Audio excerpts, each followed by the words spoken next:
बिस्मिल्लाहिर्रहमानिर्रहीम। अस्सलाम वालेकुम। भाई साहब कहते हैं जी आप तो खुश नसीब हैं, आप कामयाब हो गए। उनके कहने का मकसद ये है कि आपने परदेस छोड़ दिया। तो परदेस ऐसे नहीं छोड़े जाते, इसके पीछे बहुत सारी हिकमत होती है, बहुत सारी मेहनत होती है, बहुत सारे दर्द होते हैं, तकालीफ होती हैं, और उसके बाद जाके बंदा ये फ़ैसला ले पाता है या फिर परदेस छोड़ पाता है। परदेसी इंसान का सबसे बड़ा मसला एक ये है कि वो बहुत ज़्यादा बुज़दिल होता है, वो अपने डिसीजन नहीं ले सकता। वो क्योंकि नौकरी करता है और नौकर बंदा दूसरे के हुक्म पे चलता है, तो इस वजह से वो अपनी ज़ात की खातिर कोई बड़ा डिसीजन नहीं ले पाता। और बड़ा डिसीजन उसके लिए क्या होता है कि उसकी जो जमा पूंजी होती है, उसके पास कुछ भी जो जमा होता है, वो उसको खर्च ही नहीं कर सकता।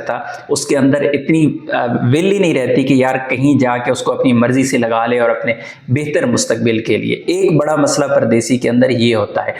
दूसरा परदेसी का बड़ा मसला ये होता है कि वो सुस्त होता है, वो थका हुआ होता है। वो ये समझता है कि मैंने सुबह से शाम तक ड्यूटी कर ली, मेरी छुट्टी होगी, अभी मैं थक गया हूँ, अभी रिलैक्स का टाइम है, अभी मैंने सोना है, मैंने गप लगाना है, मैंने फेसबुक चलाना है, मैंने टिकटॉक चलाना है, मैंने यूट्यूब चलाना है। बस ये उसकी दूसरी हद होती है। और तीसरा बड़ा नुक्स जो परदेसी के अंदर ये होता है कि वो कहता है कि मैं परदेस में रहूं, लेकिन मेरे घर वालों की, मेरे ख़ानदान वालों की पगड़ी ऊंची रहे, उनकी नाक ऊंची रहे, उनकी नाक ना कटे। और वो नाक बचाते बचाते अपनी सारी ज़िंदगी गंवा देता है। कभी बहन भाई की शादी पे, कभी अपनी शादी पे, कभी बच्चों की शादी पे, कभी अच्छे स्कूल में बच्चे भेज के, कभी अच्छे हॉस्पिटल से इलाज करवा के, कभी लग्जरी गाड़ियाँ लेके, कभी पड़ोसियों से बड़ा मकान बना के। उसकी कोशिश यही होती है कि वो अपनी औकात से बढ़ के काम करे। जब वो अपनी औकात से बढ़ के काम करता है तो फिर परदेस उसकी जान नहीं छोड़ता, चाहे वो खुद उसे छोड़ना भी चाहे।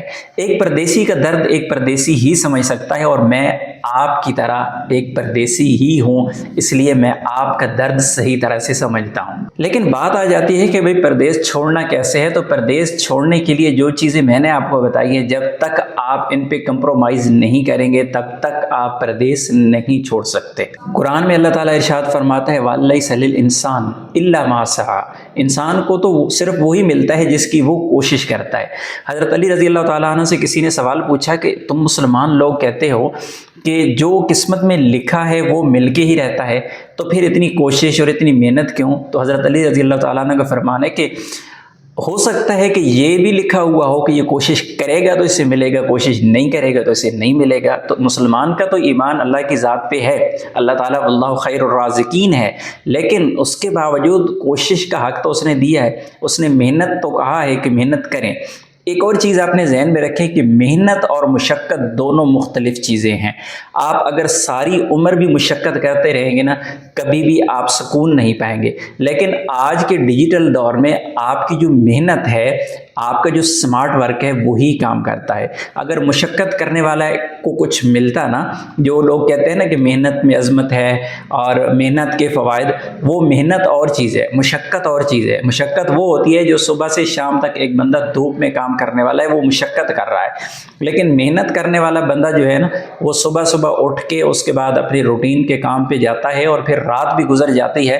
हो सकता है कि वो इस एक कुर्सी पे बैठ के मेहनत कर रहा हो, अपना दिमाग इस्तेमाल करके कुछ सोच रहा हो, कुछ कर रहा हो, अपना टाइम स्पेंड कर रहा हो, अपने दिमाग पे बोझ डाल रहा हो, बहुत सारे ज़िंदगी में वो नए नए तजर्बात कर रहा हो। तो ये चीज़ें मेहनत में आती हैं।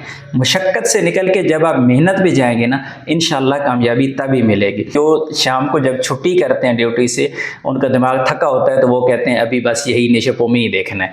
तो इस वजह से ये मेन मसाइल ये हैं कि सुस्ती, काहली, बहाने, और इसी तरह अपनी जो औकात है उससे ज़्यादा अखराजात। अच्छा, बहुत सारे लोग ये भी कहते हैं कि भाई इतनी ज़्यादा महंगाई है, इस महंगाई में हम क्या करें, भाई अखराजात ही घर के पूरे नहीं होते। यकीन करें कि आपके साथ के वो लोग, आपके दोस्त, आपके रिश्तेदार, आपके क्लास फेलो, आपके जानने वाले, जो आपसे हाफ कमा रहे हैं, और उनका भी तो टाइम गुजर रहा है। وہ بھی تو اپنا ٹائم سپینڈ کر رہے ہیں.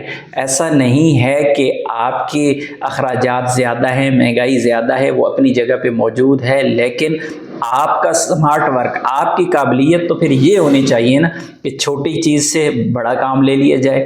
تو یہ تب تک ممکن نہیں ہے پردیس کو چھوڑنا جب تک سب سے پہلے کہ اللہ تعالیٰ کی ذات پہ پورا بھروسہ، توکل. ایک زمیندار اپنی زمین کے اندر جا کے بوریاں ڈال دیتا ہے بیج کی، زمین کے اندر دبا دیتا ہے، اس توکل پہ، اس بھروسے پہ، اس یقین پہ کہ اللہ تعالیٰ اسے اگائے گا اور پھر اس کے اوپر پھل لگے گا اور وہ اس کو کھائے گا اور اسے نفع حاصل کرے گا. لیکن جب انسان ڈر کے بیٹھا ہوا ہو، ہر چیز اپنے پاس اپنے کنٹرول میں رکھ کے بیٹھا ہوا ہو، تو پھر یہ ممکن نہیں ہے اس کی زندگی میں مزید راہیں کھلیں. راہیں کھلنے کے لیے ضروری ہے کہ اسے سٹیپ اٹھانا پڑتا ہے. کبھی وہ نقصان اٹھاتا ہے، کبھی فائدہ اٹھاتا ہے، کبھی وہ گرتا ہے، گر کے اٹھتا ہے. اور ایک اور بڑا مسئلہ کہ بہت سارے لوگ جب ایک جگہ پہ ناکام ہو جاتے ہیں تو وہ اسی ناکامی کو ہی کوستے رہتے ہیں کہ ایسا نہ ہو کہ پہلے بھی ناکام ہوئے تھے پھر نہ ہو جائے. کیا ہوا، ایک بار گریں گے، دوسری بار گریں گے، تیسری بار، کتنی بار، ایک بار تو کھڑے ہو کے دوڑیں گے نا. یہ اللہ کی ذات پہ توکل، بھروسہ سب سے اہم ہے. اور اس کے بعد آپ کا پلاننگ، آپ کا ویژن، اور پھر آپ کا ہوم ورک. کسی بھی کام کو سٹارٹ کرنے سے پہلے جب آپ ہوم ورک کرتے ہیں تو اللہ تعالیٰ اس میں برکت ضرور ڈالتا ہے. ملتے ہیں نیکسٹ ویڈیو میں، تب تک کے لیے اجازت دیجیے. اللہ حافظ.